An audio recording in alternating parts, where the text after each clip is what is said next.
పేరుకే ఆంధ్రప్రదేశ్ ఎమ్మెల్యేలు కొందరు ఉండేది హైదరాబాద్ బెంగళూరులోనే. మరి అలాంటి వారు ప్రజలకు సేవ చేసేది ఎప్పుడు అన్నదే ప్రశ్న. రాయలసీమ శాసనసభ్యులు బెంగళూరులో, కోస్తా ఎమ్మెల్యేలు హైదరాబాద్లో మకాం వేస్తున్నారు. వారు వ్యాపారాలు చేసుకుంటున్నారా, మరొకటి చేస్తున్నారా అన్న అంశాలను పక్కన పెడితే నియోజకవర్గాలలో ఉండేది ఎప్పుడు అన్న క్వశ్చన్ ఎరైజ్ అవుతోంది. అలాంటి వారికి సీఎం చంద్రబాబు గట్టిగానే క్లాస్ పీకుతున్నారు. అదే పరిస్థితి కొనసాగితే 2029 ఎన్నికల్లో పక్కన పెట్టే దుస్థితిని తెచ్చుకోవద్దని స్పష్టం చేస్తున్నారు. ప్రజాసేవను విస్మరించిన ఏపీ ఎమ్మెల్యేలు ఎవరు? తెలుగుదేశం ఎమ్మెల్యేలు ప్రజలు, పార్టీ కార్యకర్తలకు నిత్యం అందుబాటులో ఉండాలని అధినాయకత్వం ఎన్నిసార్లు చెప్పినా కొందరి తీరు మారడం లేదు. అధినేత చంద్రబాబు వార్నింగ్స్ ను బేఖారతు చేస్తూ తమ దందాలను కొనసాగిస్తున్నారని పార్టీ నిర్వహించిన సర్వేలో తేలింది. శాసనసభ్యుల పనితీరును అన్ని కోణాల్లో పరిశీలించి సమీక్షించిన చంద్రబాబు కొందరు ప్రజలతో పాటు పార్టీ కార్యకర్తలకు అందుబాటులో ఉండడం లేదని గుర్తించారు. ఎక్కువ రోజులు నియోజకవర్గాలకు దూరంగా ఉన్నారని తేల్చారు. కొందరిని పిలిపించి వారి ప్లస్లు, మైనస్లను వివరించారని సమాచారం. నియోజకవర్గాల్లో నెలకొన్న సమస్యలపై చంద్రబాబు నిలదీస్తున్నారు. ముఖ్యంగా పార్టీ కమిటీలను ఎందుకు నియమించలేకపోయారని ప్రశ్నించారు. పశ్చిమ గోదావరి జిల్లా పాలకొల్లు ఎమ్మెల్యే నిమ్మల రామానాయుడు మంత్రిగా బాధ్యతలు నిర్వహిస్తూనే తన నియోజకవర్గంలో పార్టీ సంస్థాగత నిర్మాణంపై దృష్టి పెట్టి అగ్రస్థానంలో ఉన్న విషయాన్ని కొందరు ఎమ్మెల్యేల దగ్గర చంద్రబాబు ప్రస్తావించినట్లు సమాచారం.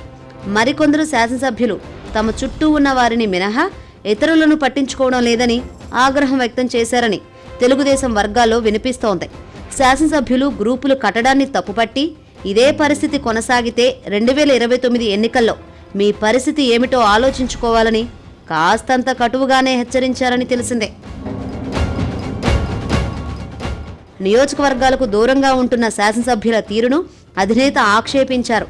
సొంత ప్రాంతంలో ఎన్నాళ్లు ఉన్నది, బయట ఎన్ని రోజులు ఉన్నారన్న సమాచారాన్ని ప్రజాప్రతినిధులు ముందు పెట్టడంతో కంగు తినడం వారి వంతైంది. రాయలసీమ ఎమ్మెల్యే టీడీపీ సంస్థాగత నిర్మాణం, పార్టీ పటిష్టతను విస్మరించడంతో గట్టిగానే హెచ్చరించారని పార్టీ సర్కిల్స్ లో వినిపిస్తోంది. వ్యాపారంపైన ఉన్న శ్రద్ధ పార్టీపై ఎందుకు పెట్టడం లేదని ప్రశ్నించడంతో బిత్తరపోవడం ఆ ఎమ్మెల్యే వంతైంది. అధినేత అడిగిన ప్రశ్నలకు సమాధానం చెప్పలేక కొందరు నీళ్లు నములుతున్నారు. శ్రీశైలం శాసనసభ్యుడు బుడ్డా రాజశేఖర్ రెడ్డి, రంపచోడవరం ఎమ్మెల్యే మిరియాల శిరీష, మార్కాపురం శాసనసభ్యుడు కందుల నారాయణరెడ్డి, గిద్దలూరు ఎమ్మెల్యే ముత్తుమూల అశోక్ రెడ్డిని పిలిపించి మాట్లాడారు. రాయలసీమ ఎమ్మెల్యేలో ఒకరు ఎక్కువగా బెంగళూరులో ఉంటున్నారని చంద్రబాబు దగ్గర నివేదిక ఉంది. చివరకు పార్టీ నేతలకు ఏవైనా పనులుంటే నేరుగా బెంగళూరుకు వెళ్లి కలుసుకొని రావడంపై సీఎం ఆగ్రహం వ్యక్తం చేశారని సమాచారం. కూటమి అధికారంలో ఉన్నప్పటికీ కొందరు ఎమ్మెల్యేలు నియోజకవర్గాల్లో జనసేన, బీజేపీ నేతలతో సఖ్యతగా ఉండడం లేదు. సమన్వయం చేసుకుని ముందుకు సాగకపోవడాన్ని తప్పుపట్టారు.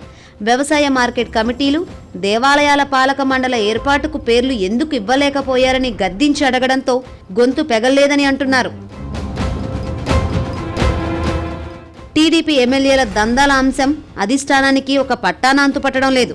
పార్టీతో పాటు ప్రభుత్వానికి చెడ్డ పేరు వస్తున్నా శాండ్, గ్రావెల్, లిక్కర్ వ్యాపారాల్లో జోక్యం చేసుకుంటున్న వారికి ఒకంత స్ట్రాంగ్ గానే కోటింగ్ ఇస్తున్నారని సమాచారం. ఇటువంటి వ్యవహారాల్లో తలదూర్చితే ఊరుకోబోనని గట్టిగా హెచ్చరించినా పంధా మార్చుకోవడం లేదు. భవిష్యత్తులో ఇటువంటి ఆరోపణలు వస్తే ఇక నియోజకవర్గంలో ప్రత్యామ్నాయ నాయకత్వాన్ని చూసుకోవాల్సి వస్తుందని కూడా హెచ్చరించారు. అధినేత వార్నింగ్ ఇలా ఉంటే కొందరు ఎమ్మెల్యేలు తమ అనుచరులతో గత ఎన్నికల్లో ఖర్చు పెట్టిన లెక్కలను ప్రస్తావిస్తున్నారు.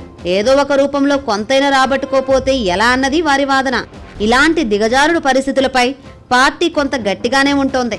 పనితీరు బాగాలేని 70 మంది శాసనసభ్యుల జాబితా సీఎం దగ్గర ఉంది. మిగిలిన వారిని కూడా పిలిపించి డోసు కొద్దిగా పెంచి వార్నింగ్ ఇచ్చే అవకాశం ఉందని సమాచారం. పనితీరు బాగా ఉన్న ఎమ్మెల్యేలను కూడా పార్టీ ఆఫీసుకు రప్పించి మరింత మెరుగుపరుచుకునేందుకు సూచనలు చేసి సలహాలు ఇవ్వాలని చంద్రబాబు నిర్ణయించారు.